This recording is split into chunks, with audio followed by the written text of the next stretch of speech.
رب العالمین صلی اللہ علی محمد وآلہ اجمعین واللعنۃ الدائمۃ علی اعداء محمد وآل محمد اما بعد وفقنا اللہ وإیاکم للعلم والعمل الصالحین انشاءاللہ تعالی۔ ایک مرتبہ سارے مل کے درود پڑھ لیں گے۔ اللہم صلی علی محمد۔ غیبت کبریٰ میں گفتگو شروع ہے اور مصنف نے یہاں پہ عنوان یہ باندھا ہے کہ القیادۃ المرجعیہ، کہ جو مرجعیت کی قیادت ہے وہ پھر کس طریقے سے غیبت کبریٰ میں اس کا آغاز ہوا۔ غیبت صغریٰ میں ہمیں معلوم ہے کہ یہ جو قیادت تھی وہ امام علیہ السلام کے جو 4 رئیسی اور جو بنیادی سفیر اور وکیل تھے ان کے پاس تھی، اور اس کے علاوہ اور بھی بہت سارے جو ہے وہ امام کے وکلاء تھے۔ یعنی ایک چیز جو ہمارے سامنے آئی غیبت صغریٰ میں کہ فقط یہ جو ہے وہ 4 سفیر اور 4 نائب امام علیہ السلام کے نہیں تھے کہ جن کا امام علیہ السلام سے رابطہ ہوتا تھا، ان 4 کے علاوہ اور بھی کیا بہت سارے وکیل تھے، لیکن ان وکیلوں کا کام کیا ہوتا تھا؟ بس امام کے پاس کیا ہے کسی کا خط لے جانا اور اس کا جواب لے آنا، یا امام تک جو ہے وہ اموال اور جو مال امام جمع ہوتا تھا وہ کیا پہنچا دینا، یا ان کی اجازت سے کیا خرچ کر دینا۔ جو مرکزی وہاں پہ قیادت رہی ہے وہ انہی جو 4 جو سفراء کا ذکر ہوا ہے ان کے پاس ہوئی ہے۔ اور جب چوتھے سفیر کی وفات ہوئی ہے تو اس وقت بھی ضمنی طور پہ جو دیگر وکلاء تھے جن کی امام سے ملاقات تھی وہ کچھ کیا ہے باقی تھے، ایسا نہیں ہے کہ بالکل سلسلہ کیا کٹ گیا۔ اور پھر جب غیبت کبریٰ کا جو ہے وہ آغاز ہوا تو یہاں پر بھی ایسا نہیں ہے کہ بالکل امام علیہ السلام سے ملاقات کا سلسلہ کیا ہے کٹ گیا ہو، نہیں، بلکہ امام علیہ السلام سے ملاقات کرنے والے اور ان سے ملنے والے افراد کا ایک سلسلہ کیا ہے یہاں پر بھی جاری ہے۔ فقط جو ہے جس چیز کی امام علیہ السلام نے ممانعت فرمائی تھی وہ مشاہدہ کی ممانعت فرمائی تھی، کہ جس سے علماء کے ہاں جو ہے وہ مشہور تفسیر یہی موجود ہے کہ اس سے مراد جو نیابت خاصہ کا دعویٰ کرے، جو یہ دعویٰ کرے کہ امام علیہ السلام نے مجھے اپنا نائب بنا دیا ہے اور آج کے بعد میں تمہارے اوپر کیا ہوں حجت ہوں، اس طرح کا کوئی دعویٰ کرے خاص نائب ہونے کا۔ یا جو ہے وہ کچھ علماء کے مطابق یہاں سے مشاہدہ سے مراد چونکہ خروج یمانی کا ذکر بھی ساتھ ہے، وہ کہتے ہیں اس سے مراد ظہور ہے، یعنی ہمارے ظہور کا جو بھی دعویٰ کرے گا وہ جھوٹا ہوگا جب تک کہ یہ یمنی کا خروج نہ ہو جائے اور باقی چیزیں علامات کیا پوری نہ ہو جائیں۔ تو بہرحال یہ چیز ایک واضح ہے، کلیئر ہے کہ غیبت کبریٰ میں ایسا نہیں ہے کہ سلسلہ بالکل ٹوٹا ہوا ہے امام سے، بہت سارے افراد اب بھی ایسے موجود ہیں کہ جن کا امام سے رابطہ اور امام سے تعلق قائم ہے، لیکن سارے کے سارا وہ مخفی ہے نظام، ان کے جو حالات ہیں وہ ہمیں کیا علم نہیں ہیں۔ اب جب شروع ہوتی ہے یہ غیبت کبریٰ تو اس میں جو باقاعدہ جو مصنف کہتے ہیں ہم دیکھتے ہیں کہ جو ایک مرجعیت کا نظام جس بندے نے سب سے پہلے سنبھالا ان کا جو نام ہے وہ حسن بن علی بن ابی عقیل العمانی، ابن ابی عقیل کے نام سے کیا یہ فقہ میں پہچانے جاتے ہیں کہ ابن ابی عقیل یہ وہ شخصیت ہے کہ جن کے متعلق سید محمد مہدی بحر العلوم رضوان اللہ تعالی علیہ نے لکھا کہ هو اول من حذب الفقہ واستعمل النظر وفتق البحث عن الاصول والفروع فی ابتداء الغیبۃ الکبریٰ، کہ غیبت کبریٰ کی ابتداء میں جو سب سے پہلے ہمیں بندہ نظر آتا ہے کہ جس نے فقہی احکام کو مرتب کیا اور اس میں دقت کی اور جو کلی اصول اہل بیت علیہ السلام نے عطا کیے تھے وہاں سے فری مسائل نکالے، وہ یہی ہیں، ابن ابی عقیل ہیں۔ اور ابن ابی عقیل کے مطابق یہ بھی انہوں نے لکھا کہ ان کی جو ثقہ، ان کا جو علم ہے، ان کا جو فضل ہے، وہ ایک ایسی چیز ہے کہ جس کے بارے میں اصلاً جو ہے وہ بیان کی ضرورت ہی نہیں ہے۔ اور جتنے بھی ہمارے علماء رہے ہیں کہ جن کے لیے قدیم علماء کے لیے اصحاب کی تعبیر استعمال کی جاتی ہے، وہ باقاعدہ جو ہے وہ ابن عقیل کے اقوال کو جو ہے وہ اب بھی اپنی کتابوں میں نقل کرتے ہیں، ان کے جو ہے وہ فتاویٰ کو نقل کرتے ہیں، اور خصوصاً جو فاضلین ہیں، فاضلین یعنی کہ علامہ حلی اور محقق حلی علیہ رحمہ، یہ تو باقاعدہ جو ہے وہ آپ کے اقوال کو اور آپ کے فتاویٰ کو کیا ہے نقل کرتے ہیں۔ اور اسی طریقے سے جو ہے وہ جو یہ ہیں ابن عقیل العمانی ہیں، ان کی فقہاء کے ہاں اور خصوصاً جو ہے وہ شیخ مفید اور شیخ طوسی علیہ رحمہ کے ہاں میں بڑی فضیلت ہے، اور انہوں نے ان کے اوپر جو ہے وہ کلمات مدح کہے ہیں۔ ابن عقیل عمانی جو ہیں وہ ان کی کتاب القر والفر تھی جو انہوں نے امامت کے موضوع کے اوپر لکھی تھی، یعنی یہ علم کلام کی کتاب تھی۔ اور فقہ میں جو ان کی کتاب اس ٹائم پہ تھی المتمسک بحبل آل رسول کے نام سے تھی، اور اس زمانے میں یہ کتاب کیا تھی، بڑی مشہور تھی، لیکن ابھی یہ کتاب مصنف کہتے ہیں کہ ہمارے پاس موجود نہیں ہے۔ اور مصنف کا یہ کہنا ہے کہ میں نے جو ہے وہ کتابوں میں سرچ کیا تو یہ کتاب ہمارے پاس نہیں پہنچی ابھی تک۔ اور خود یہ جو ابن ابی عقیل العمانی ہیں، بہت سارے جو لوگوں کے حالات لکھے گئے ہیں وہاں پہ میں نے جا کے تحقیق کی تو ان کی جو ولادت کی تاریخ ہے اور ان کی جو وفات کی تاریخ ہے وہ بھی کیا ہے مجھے نہیں مل سکی۔ فقط اتنا ملا ہے کہ یہ شیخ مفید علیہ رحمۃ سے بہت سال کیا ہے پہلے تھے، اور شیخ مفید علیہ رحمۃ کے جو استاد تھے ابن الجنید، یہ ابن جنید سے بھی کیا ہیں یہ پہلے کے ہیں، تو لہٰذا جو ہے یہ ابن جنید جو شیخ مفید کے اساتذہ میں سے شمار ہوتے ہیں ان سے یہ کیا ہیں پہلے کے ہیں۔ اور اس کی مصنف کہتے ہیں اس کی وجہ کیا ہے کہ یہ جو درمیان کے ایک حالات ہیں، یعنی کہ جب چوتھے نیب کی وفات ہوتی ہے اس کے بعد سے لے کر شیخ مفید علیہ رحمۃ کی جو ولادت ہے، اس کے درمیان کا یہ جو عرصہ ہے اس کے بارے میں ہمیں تاریخ کیا ہے خاموش ملتی ہے، اور باقاعدہ جو ہے وہ اس عرصے کے متعلق کیا نہیں لکھا گیا صحیح طریقے سے۔ اور جو چوتھے نیب ہیں ان کی وفات ہوتی ہے 329 ہجری میں، اور شیخ مفید علیہ رحمۃ جو ہے وہ اس کے بعد یعنی 6-7 سال بعد 336 یا 338 ہجری میں کیا ہے وہ پیدا ہوتے ہیں۔ تو بہرحال یہ ایک سسٹم جو ہے وہ چلتا رہا کہ اس عرصے میں جو مرجعیت رہی ہے اور قیادت رہی ہے وہ ابن ابی عقیل نعمانی کے پاس کیا رہی ہے، اور اس کے بعد جو ہے وہ مرجعیت ہمیں جو نظر آتی ہے صحیح طریقے سے وہ شیخ مفید علیہ رحمۃ کے پاس کیا نظر آتی ہے۔ اور شیخ مفید علیہ رحمۃ نے مرجعیت کو جو ہے وہ باقاعدہ اس طریقے سے بنیاد رکھی کہ بغداد میں جو ہے وہ درس و تدریس اور حوزے کی بنیاد رکھی، اور بہت سارے جو ہے وہ وہاں سے لوگوں نے ان کے پاس علم حاصل کیا، اور خود جو ہے وہ شیخ مفید بغداد میں جو ہے وہ ایک ستارہ بن کے کیا ابھرے، اور ان کی جو درس میں حاضر ہوتے تھے وہ بہت سارے بڑی بڑی شخصیات جو ہے وہ حاضر ہوتی تھی، جس میں سے جو ہے وہ سیدین کا ذکر کیا جاتا ہے، سید رضی اور سید مرتضیٰ، وہ بھی ان کے دروس میں کیا ہے شمار ہوتے تھے اور بڑی علمی کیا ہے شخصیات میں شمار ہوتے تھے۔ شیخ مفید علیہ رحمۃ کے پاس اللہ نے جو ہے انہیں بڑی توفیق دی کہ جوانی کے عالم میں بھی بڑے لائق تھے، اور 200 سے زائد کتابوں کے کیا ہے اس زمانے کے مصنف رہے ہیں۔ اور مصنف نے ان کے بارے میں یہ جملہ لکھا ہے کہ کان شیخ المفید آیت من آیات اللہ تعالیٰ، کہ شیخ مفید کوئی عام شخصیت نہیں تھے، یہ واقعاً جو ہے وہ اللہ کی نشانیوں میں سے ہمیں ایک نشانی کیا نظر آتے ہیں، اور اس دنیا میں جو انسان پیدا ہوتے ہیں ان میں سے یہ نوادر اور نادر قسم کی کیا ہے ذہنیت رکھنے والے اور تقوی رکھنے والی شخصیت تھے۔ نوابغ دہر میں سے اسے قرار دیا کہ زمانے میں کبھی کبھار کیا ایسے صلاحیت کے بندے پیدا ہوتے ہیں، رئیس الفقہاء، شیخ المشائخ، اور کہا کہ جو فضل کی اور جو امت کو چلانے کی جو صفات ہوتی ہیں وہ ساری کی ساری شیخ مفید کے اندر کیا جمع تھیں،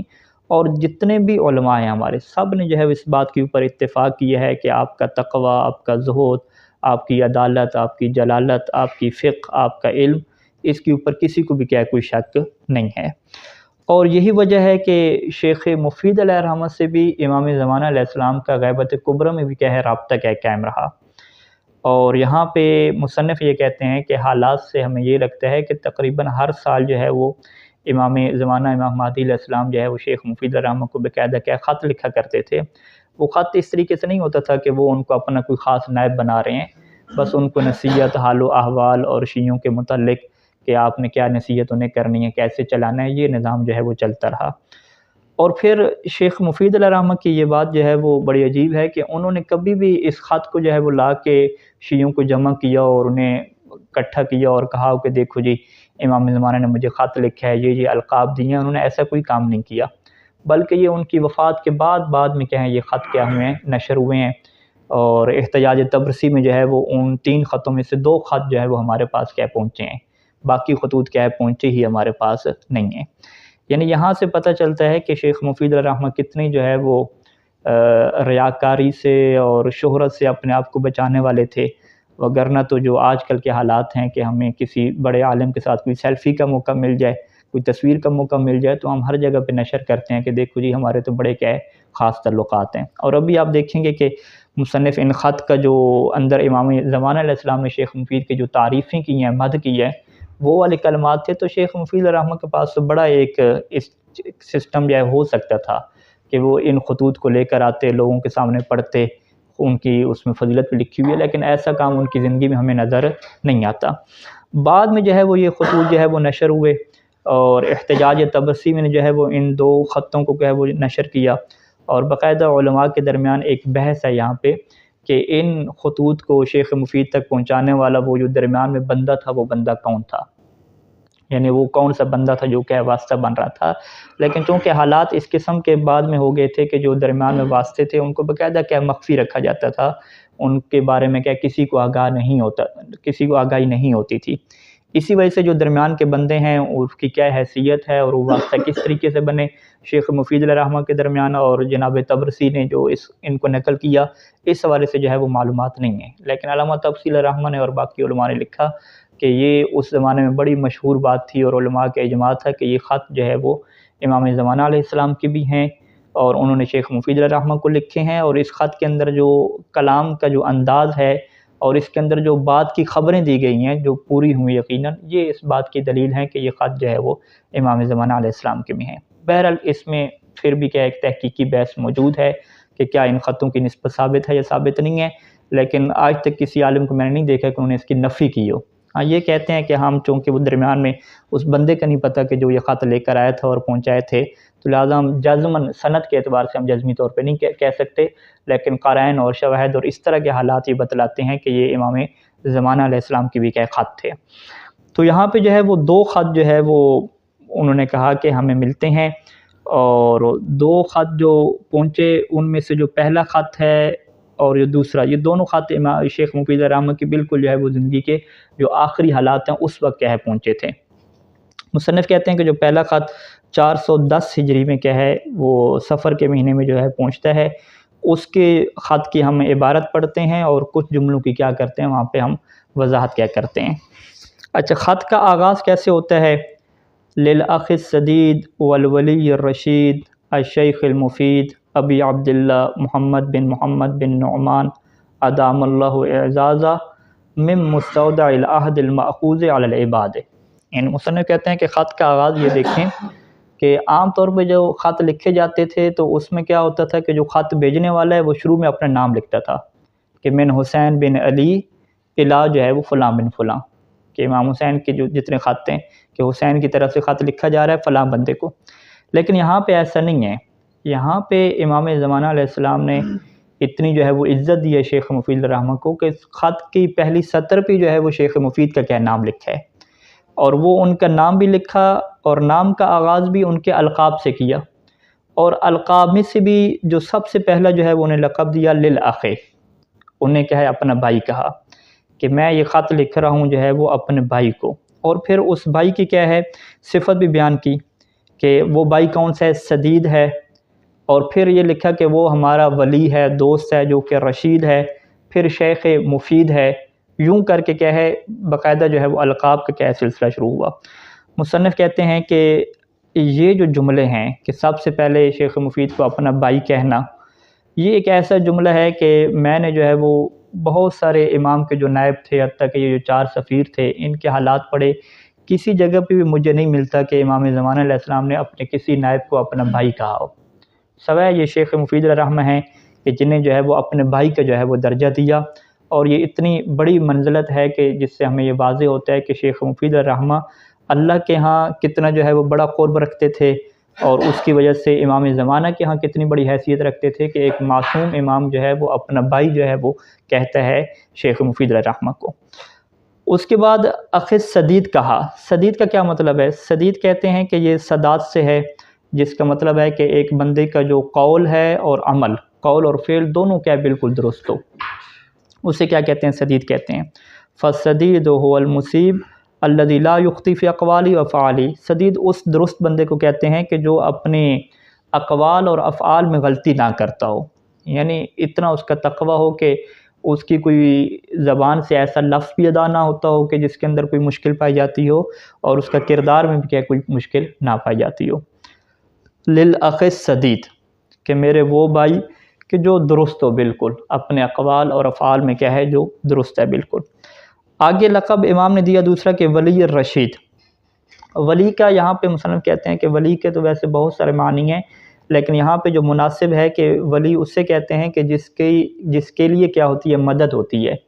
یعنی یہ وہ ہمارا ولی ہے کہ جس کی باقاعدہ ہم لوگ کیا کرتے ہیں مدد کرتے ہیں، اور ہماری طرف سے کیا ہے تعاون کیا موجود ہے۔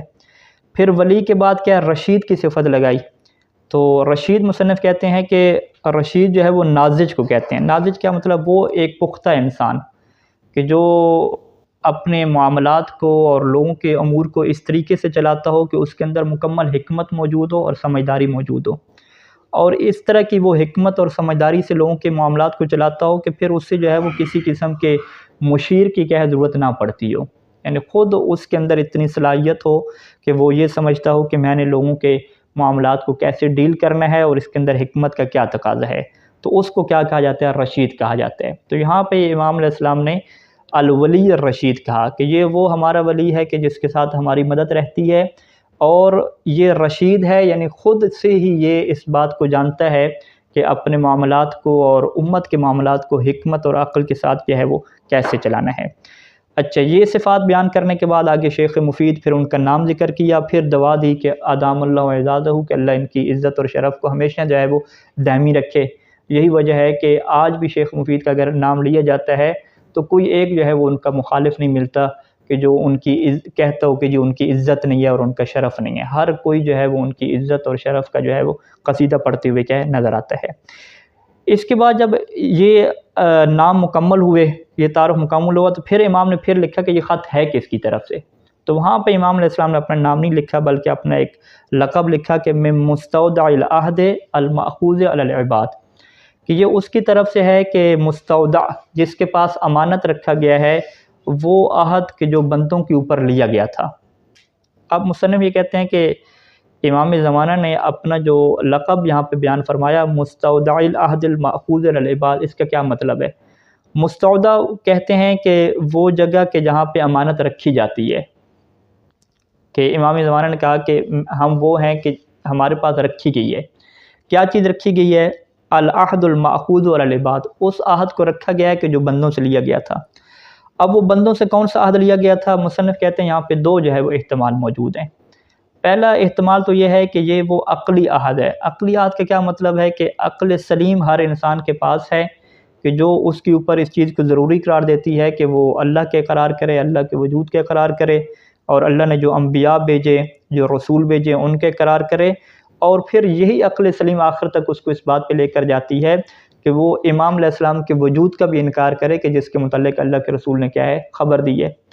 تو یعنی یہ عہد جو بندوں کے اوپر لیا گیا ہے کہ وہ امام کے وجود کا اقرار کریں اور اس کو اپنی عقل سے مانیں، تسلیم کریں، یہ جو عہد ہے یہ ہمارے پاس کیا ہے رکھا گیا ہے امانت کے طور پہ۔ ایک یہ مطلب ہو سکتا ہے، اور دوسرا کہتے ہیں کہ یہ وہی عہد ہو سکتا ہے کہ جس کا قرآن مجید میں ذکر ہے کہ جو عالم زر میں کیا لیا گیا تھا۔ زر یعنی وہ ایک چھوٹے سے چھوٹا جو نقطہ ہوتا ہے کہ جب صلب آدم میں ڈالنے سے پہلے جو ہے وہ ساری جو مخلوق تھی عالم زر میں تھی، اور اللہ نے کیا ان سے اقرار لیا۔ اور قرآن مجید کی یہ جو سورہ ہے، سورہ اعراف کی آیت نمبر 172 میں وہاں پہ ہے کہ وَإِذَا أَخَذَ رَبُّكَ مِن بَنِي آدَمَ مِن ظُهُورِهِمْ ذُرِّيَّتَهُمْ وَأَشْهَدَهُمْ عَلَىٰ أَنفُسِهِمْ، کہ تمام جو ہے وہ ان کو اکٹھا کیا ذریت آدم کو، اور ان سے ایک جملہ کہا تھا کہ أَلَسْتُ بِرَبِّكُمْ، سب نے کہا کہ شہدنا۔ تو اس بارے میں کیا ہے بہت ساری احادیث وارد ہوئی، اور مصنف نے کہا کہ یہ جو باقاعدہ بحث ہے یہ میں نے اپنی کتاب فاطمۃ الزہرا من المہد الی اللحد میں کیا ہے وہاں پر باقاعدہ لکھی ہے کہ یہ عالم زر کیا تھا، اس کی کیا کیفیت تھی، وہاں پہ کیا یہ تفصیل لکھی ہے۔ تو بہرحال خلاصہ کلام کیا کہ وہاں پہ جو عہد لیا گیا تھا ربوبیت کا، رسالت کا، اور اہل بیت علیہ السلام کی امامت کا، یہ وہ عہد ماخوذ ہے جو بندوں سے لیا گیا، اور یہی عہد ماخوذ جو ہے جو کس کے پاس ہے ابھی امانت کے طور پہ؟ وہ امام زمانہ علیہ السلام کے پاس ہے، کہ انہوں نے کہا کہ یہ من مستودع العہد الماخوذ علی العباد، تو انہوں نے کیا یہ تعبیر کیا استعمال کی۔ اچھا، اس کے بعد جو ہے وہ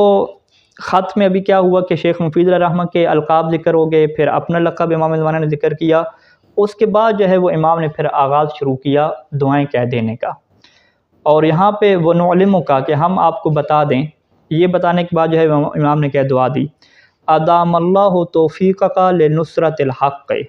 کہ اللہ آپ کی توفیق کو ہمیشہ کے لیے رکھے کہ آپ حق کی کیا ہے مدد کرتے رہیں۔ یہاں پہ جو ہے وہ مصنف کہتے ہیں کہ شیخ مفید علیہ الرحمہ کو توفیق کے دوام کی دعا دینا کہ اللہ آپ کو موفق کرے، اللہ آپ کی توفیق میں اضافہ کرے، یہ کیوں دعا دی ہے؟ مصنف کہتے ہیں اس کی وجہ یہ ہے کہ بہت سارے علماء اور فضلاء کو ہم نے دیکھا ہے کہ جو بڑی صلاحیت کے مالک ہوتے ہیں، وہ تفسیر لکھ سکتے ہیں، عقائد کے اوپر کام کر سکتے ہیں، اچھی تدریس کر سکتے ہیں، لیکن ان کی زندگیوں میں کیا ہے، وہ ٹھہراؤ آ جاتا ہے، وہ نہیں لکھ پاتے، وہ پڑھا نہیں پاتے، ایک سسٹم کیا ان کا رک جاتا ہے۔ یعنی کیا مطلب کہ صلاحیت ہے لیکن تھوڑی انہوں نے خدمت کی، پھر ان کا سسٹم کیا رک گیا، مزید وہ کیا خدمت نہیں کر پا رہے۔ تو یہ سارا اس وجہ سے ہوتا ہے کہ اللہ کی طرف سے توفیق کیا ہے نصیب نہیں ہوتی، اور یہی وہ سبب اصلی ہے کہ جس کی وجہ سے بڑے باصلاحیت لوگ جو ہے وہ آگے نہیں بڑھ پاتے، کیونکہ ان کو جو ہے وہ اللہ کی توفیق نصیب نہیں ہوتی۔ تو یہاں پہ امام زمانہ علیہ السلام کا پہلی خط کے شروع میں یہ دعا دینا کہ اللہ تمہاری توفیق کو دائمی کرے، کہ ٹھیک ہے ابھی توفیق ملی ہوئی ہے لیکن بعد میں ایسے حالات پیش نہ آئے کہ تم جو ہے وہ لکھنا چھوڑ دو یا مذہب کی خدمت کیا کرنا چھوڑ دو، بلکہ تمہاری توفیق کیا رہے، دائمی رہے۔ اور یہی وہ چیز ہے کہ جس کے اوپر ہمارے اساتذہ اور سب لوگ یہ تائید کرتے ہیں کہ ہمیشہ آپ دعا کریں ہر درس کے شروع میں، ہر جگہ پہ، کہ اللہ آپ کو توفیق عطا فرمائے کہ آپ جو ہے وہ یہ علم حاصل کر سکیں۔ اور یہی وجہ قرآن مجید میں ذکر ہوئی ہے کہ جو بھی تمہارے پاس اچھائی پہنچتی ہے تمہیں، وہ اللہ کی طرف سے ہوتی ہے، یعنی اللہ کی توفیق ہوتی ہے تو وہ تمہیں کیا پہنچتی ہے۔ اور بہت سارے افعال ایسے ہیں، خصوصاً جو ہے وہ لقمہ حرام یا لقمہ مشتبہ، ایسی چیزیں ہیں کہ جو انسان اگر کھا لیتا ہے تو پھر اس کی توفیقات کیا ہو جاتی ہیں، سلب ہو جاتی ہیں۔ یعنی انسان واضح طور پہ محسوس کرتا ہے کہ ایک ٹائم پہ اس کا بڑا اچھا دل کر رہا تھا، پڑھنے کا، مباحثے کا، کلاس کا دوام تھا، پھر حالات درمیان میں ایسے بنتے ہیں کہ بالکل پڑھنے کا دل ہی نہیں کرتا، اصلا مباحثہ کا دل ہی نہیں کرتا۔ یہ نہیں ہے کہ اس کی صحت خراب ہے، طبیعت خراب ہے، صحت بھی ٹھیک ہے، طبیعت بھی ٹھیک ہے، بس وہ موبائل پہ ادھر ادھر انسان اپنا ٹائم ضائع کرتا رہتا ہے۔ اب وہ انسان کے اندر وہ طاقت ختم ہو جاتی ہے کہ جو انسان کو اس کے اوپر لے کر ہے کہ یہ باقاعدہ مطالعہ کرے، لکھے، تحقیق کرے، اپنا خارجی مطالعہ کرے، قرآن کی تلاوت کرے، تفاسیر کا مطالعہ کرے، یہ ساری چیز کیا ہو جاتی ہے، ختم ہو جاتی ہے۔ تو اس کے پیچھے وجوہات کیا ہوتی ہیں؟ یہ انسان کے چھوٹے چھوٹے کیا اعمال ہیں۔ اپنے لقمہ کے بارے میں توجہ نہ کرنا کہ میں کہاں سے لے رہا ہوں اور کیوں لے رہا ہوں، یہ حلال ہے میرے لیے، حلال نہیں ہے، اور اسی طریقے سے میں کیا دیکھ رہا ہوں، میری آنکھیں کہاں پہ جا رہی ہیں، اسی طریقے سے برادران کے درمیان جب بیٹھا ہے تو میں کس کا دل دکھا رہا ہوں، کس کی توہین کر رہا ہوں، کس کی غیبت کر رہا ہوں۔ بہت ساری چیزیں ایسی ہوتی ہیں کہ پھر جس کی وجہ سے انسان کی توفیقات کیا ہوتی ہیں، سلب ہونا شروع ہو جاتی ہیں۔ یہی وجہ ہے کہ بہت سارے طلاب جو ہے وہ نجف اشرف میں رہتے ہوئے، مولا امیر کے پاس رہتے ہوئے بھی اتنی توفیقات ان کی سلب ہوتی ہیں کہ ان کے لیے صبح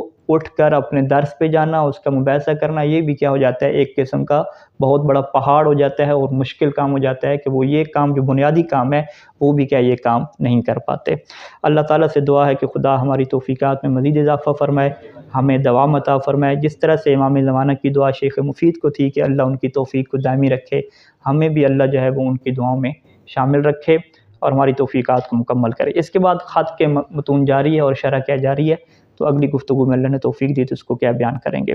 صلی اللہ علی محمد و آلہ اجمعین۔